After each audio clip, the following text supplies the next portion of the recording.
The following program was provided by an independent producer solely responsible for its content.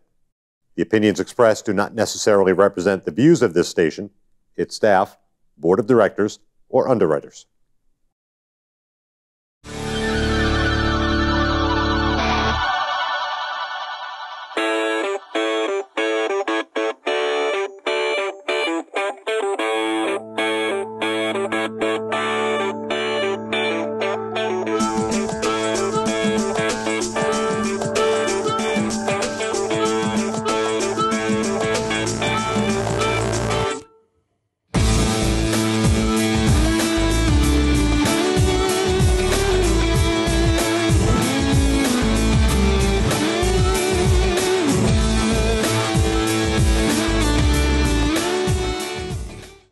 Welcome to Speaking with the Senator. I'm Senator Kevin Avard, and today we're going to be talking a little bit about politics, which we do on the show frequently. And we have some candidates that are coming up the ranks, and I wanted to introduce you to one of them. She is a local, if I would have the license to say this, but she's a local celebrity in Hollis because she has a cooking show. And actually the very first time that I had spoken to her was at Market Basket, and it was in the produce aisle. And I think we were talking about something about the schools back then, and she's very engaged with a lot of local issues in Hollis. And so I want to introduce Liz Barbour to our show, and welcome to the show. Thank you so much. Well, it's great to be here. And I'm glad you're here. And of course, we were talking about food, and we were talking about, you do have a cooking show. Well, I do cooking demonstrations, and I used to travel all around New England, New Hampshire, Massachusetts, and take my kitchen with me in bins and do my programs in front of libraries and nonprofit organizations. But once COVID hit, my business completely shut down, as many small businesses did. Right. But at the, I had to really think, and I thought, you know what, now is time to go online, which is something I had been thinking about but hadn't done it. So within 2 weeks, I completely changed my business model, set up 3 cameras in my kitchen in Hollis. Really? And now I'm on camera between 4 and 5 nights a week, depending on the week and the time of year.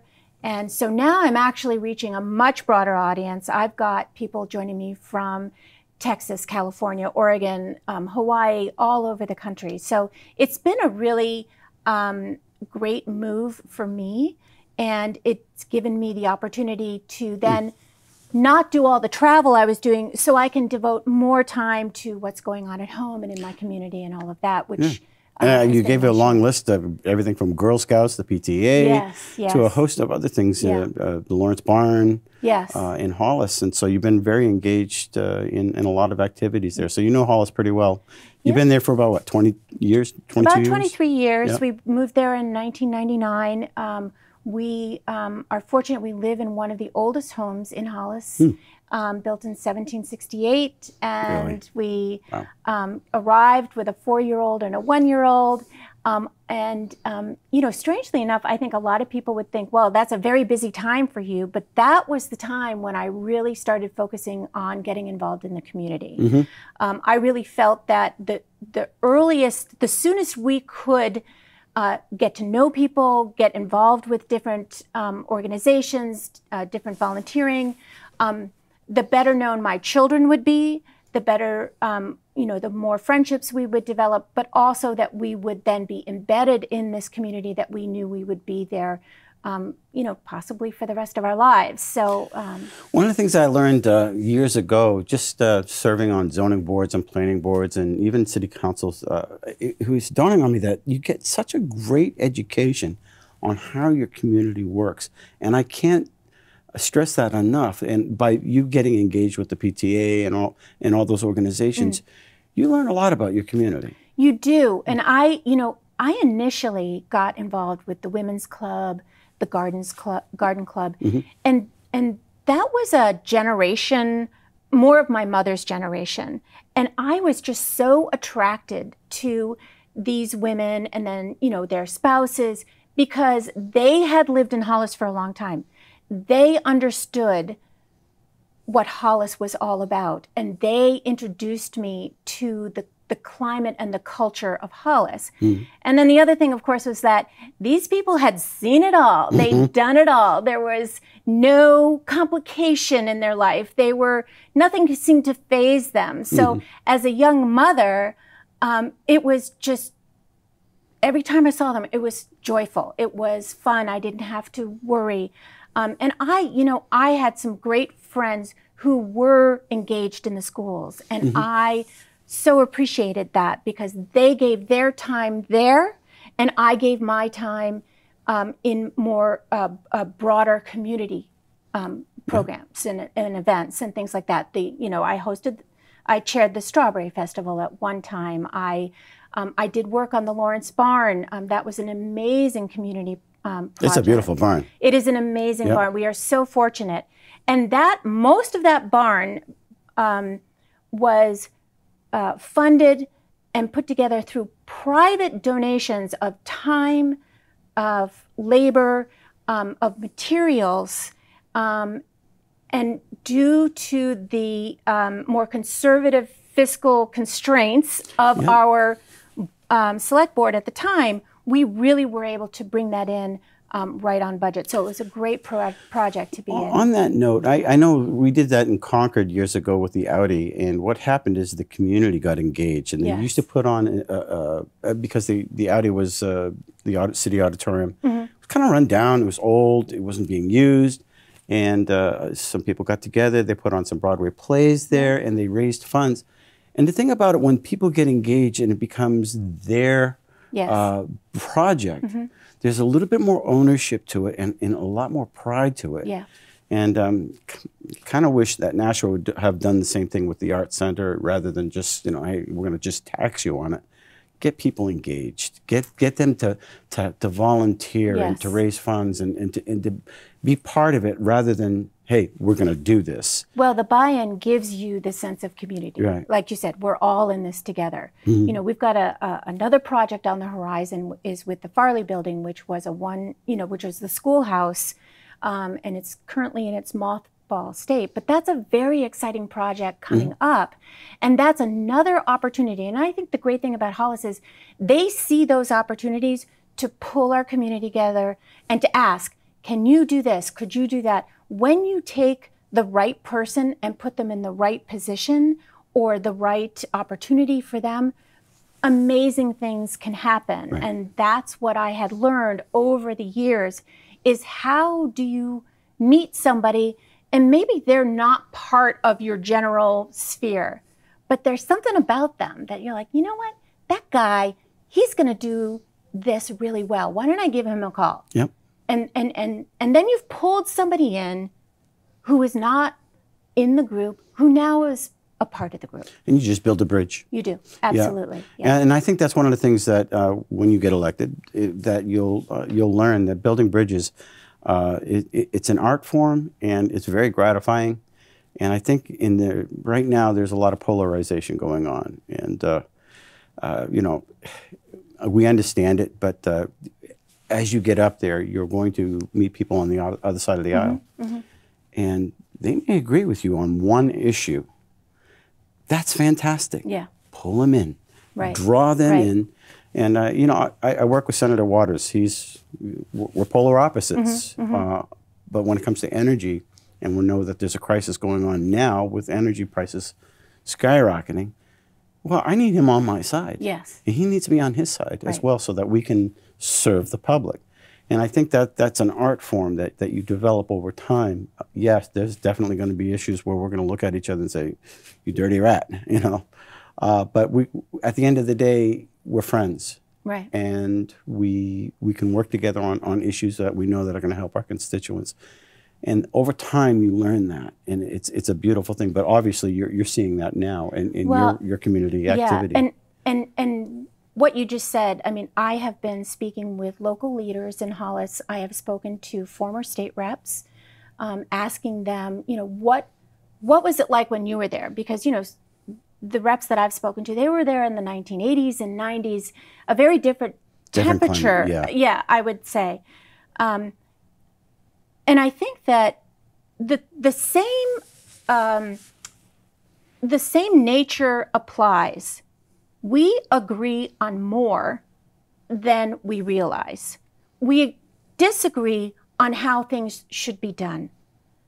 But when you are working for the good of the people that you represent, you have to be willing to find a way to say, all right, I'll give a little here. It doesn't mean I'm going to compromise on my principles, because that will never happen. Well said. And that will, I am an honest, I am a transparent person. I'm learning to have my voice. And that's the thing that people are going to see will transform from me. And what I don't know, I will learn. And and who am I going to learn that from? Mm-hmm. I can learn it from you. But if I don't talk to that person across the aisle, I will never see that other perspective. That's well said. You're right on. I think when they appointed me to Energy, I walked into my first committee hearing, and I looked at the crowd, and I just said, hey, I'm really honored to be here, but I want to tell you something. I know nothing about energy. And it kind of, it's liberating. Yes. You don't have to come in and say, hey, I'm the smartest, I'm the greatest thing since sliced bread. You can come in and say, look, I'm going to give you an honest approach to problem solving, and I'm going to listen to everybody. And it doesn't mean you're losing your principles, but you can. It's so liberating. I can't tell you that. That way, you don't have to walk around with this facade, saying, "Hey, I'm the greatest thing." You can just go in there and say, "Okay, now, let's get the facts." And I'm a person who wants to solve a problem and let people shine in the process. And I think I sense that from you to some degree, that's where you're coming from. You want to get in there, do your best, learn the process as it goes, solve some problems. Well, I think a famous senator said to me recently, it's like drinking out of a fire hose. Oh, and that would be you. Yeah, so, it is. Yes, and there's a lot of information coming my way. But if I am unable to say, whoa, I don't know about that, but I'll find out. Yeah. You can't lie your way through that. You can't, you have to, I'll have to be honest. That's who I am. And I think that the nature of people will be very helpful, even those on the other side, right? Because they don't want to see me fail as a member of their committee. No. Am I right? Well, because you're a committee. You may disagree, but the committee needs to work together to succeed. And I would assume that whoever is chairing that committee, their goal is to make sure that you are all working well together. And so the strengths and the weaknesses and the things you learn from each other are going to be really important. And committee is fun. It can be challenging. Oh, did I just look at that through my rose-colored glasses? You kind of did a little bit, but that's okay. But because everybody, some people will come in with an agenda, and some people won't. Some people are easy to work with. Some people are not, and you'll see. But so thank you for running. And I know that some of the issues that people are really struggling with. We interviewed somebody on the People's View the other day. A senior woman who she just got out of Greenbrier, and she had to sell her car, and the cost of living is just going nuts. And you and I on air or before air, we were just talking a little bit about the food prices, and people are really concerned about that. You buy food every day for your cooking show. You're seeing these costs go up. I am, and the thing about let's just take food at the grocery store, for example. Grocery stores don't make much of a margin on what they're selling. So I think when we look at our grocery bills and we see them going up, that's a true sign of inflation. That's a true sign of prices truly rising. It's not that particular grocery store has decided we're going to make a huge profit. We're going to take advantage of this. I don't see it that way. They're not gouging. No, not at all. And there are a lot of businesses out there like that. our local gas stations, their profit margin is very low, which is why they sell, the food and the coffee and all of that to make up for it. Right. So we have to be careful who we're demonizing on that. And let's look at the deeper behind the scenes issue. Everybody is feeling this. The woman you spoke to is going to feel it acutely because she is on a fixed income, I would assume. Yeah. But that doesn't make it any less critical or frightening for a young person who's out of college and they just got their first job and they're like, wow, look at my check. Yeah. They have to go to the end stub and see that check is so much smaller than they realize, which of course for my kids was like this big wow. Yeah. But you're going to feel it the same because of your income level, how you're bringing in your income, fixed income. Young people are just starting out, so we don't want to discourage that, discourage them. Right. And even those who live well, they're feeling it. They're feeling it. So what's going to happen? What's going to struggle? They're not going to be able to give to charities. They're not going to be able to support nonprofit organizations that they may have done before. Those numbers are going to go down as well. There's a trickle effect with that. Oh yeah, yeah. New Hampshire's done pretty well. I think it was announced today that we have probably about a 400 million in surplus. But that's because we lower taxes. Every time we do it, Yes. we replenish the coffers, Right. and then we send it back to the towns. I think one of the things that I struggle with trying to communicate to the public, that when the state sends the money back to the towns, it's not more money for the towns to spend. If you can encourage your aldermen, your selectmen, and your city councilors, hey, why don't you give some tax relief?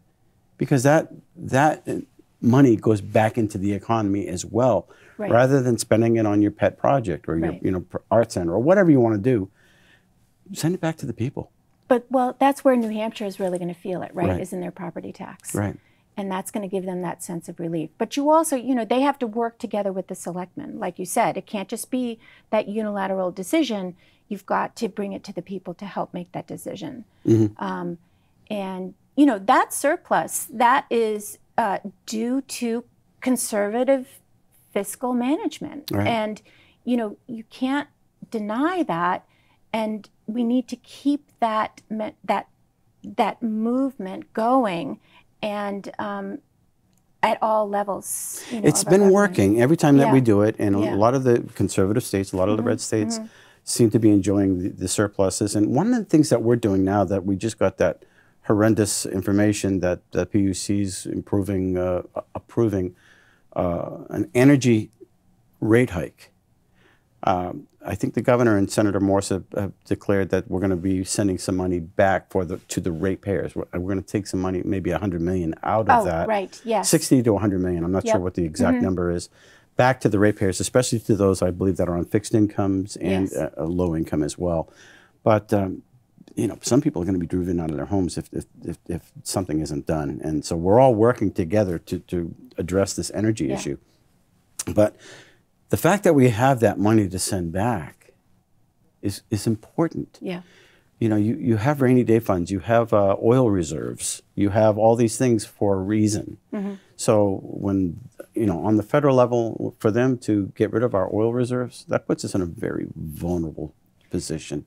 It sounds to me like what you're saying is that going forward, while we're still in this crisis, that to be creating new government programs and all of that, not a good idea. That is right now, that's short-sighted. And we have to be very cautious about that. And there are a lot of things that the questions we need to answer. What is the problem we're trying to solve? Can we find a public sector business, a company that can take on what it is that we're trying to solve, you know, so that, you know, we're not creating another government program. Right. You know, what fiscally, how is this going to look down the road? How is it going to look right now? And then when we do create these, are they infringing on anyone's individual rights? Right. So these are all questions that, you know, when I get to Concord, those are questions that are going to be part of what I'm going to ask when I am asked to vote on a bill and to consider any kind of legislation going forward. And these are questions that we should all be asking.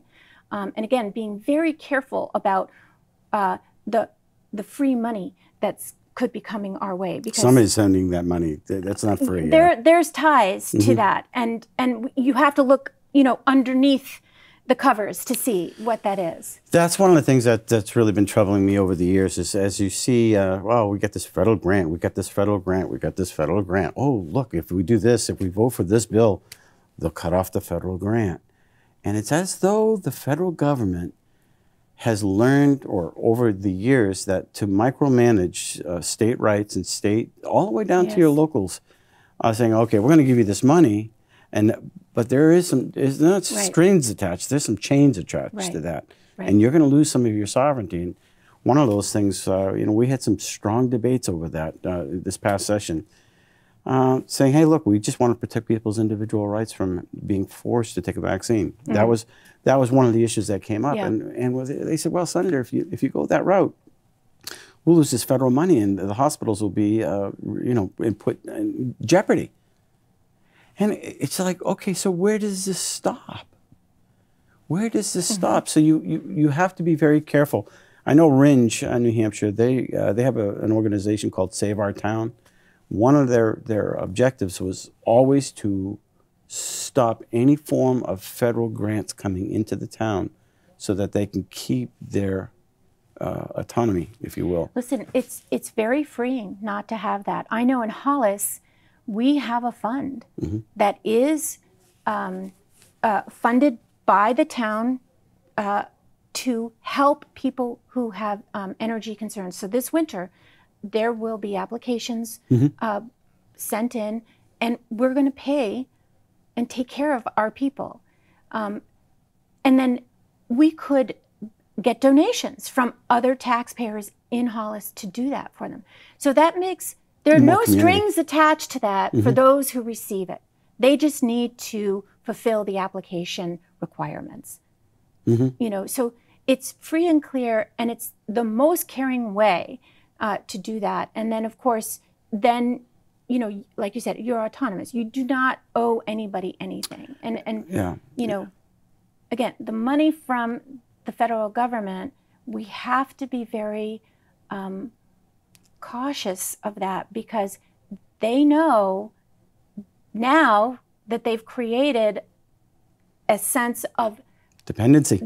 We need that money now, right? Because maybe we've created programs that originally relied on that, and then years later, they're just perpetuating themselves. That's right. And you get more of what you fund. I've heard heard that on other stations. So you get more of what you fund, and you create a dependent class, and that's really not the American way. Right. We want to allow people to help them if they have needs. Yes. But if it can be done on a local basis, that's the best way to go about doing it, and then getting them on their feet so they can be producers, and then they can help others, rather than just generationally being dependent on whether the state or the feds. So we got about, I don't know, about 3 minutes left to the show, and I just want to give you an opportunity to reach out to the people in Hollis and say, hey, you know, hi, I'm Liz, and please vote for me, or something to that effect. If you want, you can look at the camera and just give a plea. Wow. Yeah. So. Well, I'll just say that this is my first time running for public office. This was never something that I had planned to do. I have no ambition to make a political career for myself. So why would I do this, right? I'm at a stage in my life where, my kids are out of the house. We're planning a wedding for my daughter at the end of September. And, my husband, Ted, is, the retirement is on the horizon, and we have a whole other season of our lives. So why now? And I think for me, it's, again, another opportunity to serve Hollis, but in a way that it just suits my life right now. I have been acutely aware of politics over the past 6 years. It's just been an interest of mine. But that was on the federal level. Mm-hmm. And then it occurred to me, well, it really became evident to me during the pandemic that it's the local level, you know, because what was happening during the pandemic, while it was given out a lot of these, you know, new rules, all of this was from the federal level, I could look to our local, you know, our governor and our Senate and all, and I could see that you were all making decisions that would affect our lives. Mm-hmm. And I felt, you know, I think I'd like to be part of that decision making. Mm-hmm. I'd like to speak for the people where I live. And I like to think that I'm very approachable. I am a listener, and I want to make sure that you know that I am, again, I am honest, I am transparent. That is so critical to me, and I will do my very best. And again, what I don't know, I will learn. Mm-hmm. And I have the opportunity with the people who I've spoken to so far. They are teaching me a lot, mm-hmm. simply by being open and telling me what concerns them. And so we have concerns for our children. We have concerns for families. We have concerns for the older segment of our population, and young people who are just starting their lives. And so I want to tell people that I am hopeful, and I want to be helpful, and I want people to know that I can change my mind. And if you change your mind and what I have to tell you is something that excites you or makes you feel like we are like-minded, come on over. I'm here. How do people get in touch with you? You have a Facebook page? Yeah, they can go to Liz for Hollis on Facebook, mm-hmm. LizForHollis.com, and you can email me at LizForHollis at Gmail. At Gmail. Yes, yeah. And your cooking show is? The Creative Feast, and it's always free. Go to my calendar, go to my website at thecreativefeast.com. You got to give a plug for that. Excellent, thank you so much. Hopefully you enjoyed this the conversation, and you'll definitely consider Liz for this next election. I believe you're running on the Republican ticket. Yes, I am. And so until next week, thank you for watching Speaking with the Senator, and we'll see you next week.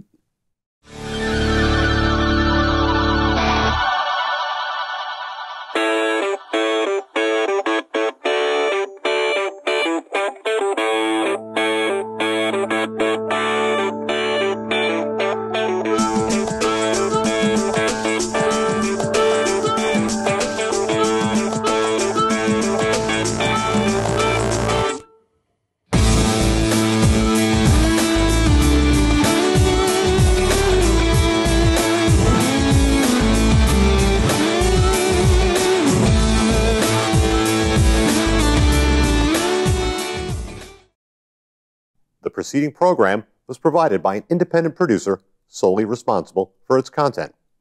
The opinions expressed do not necessarily represent the views of this station, its staff, board of directors, or underwriters.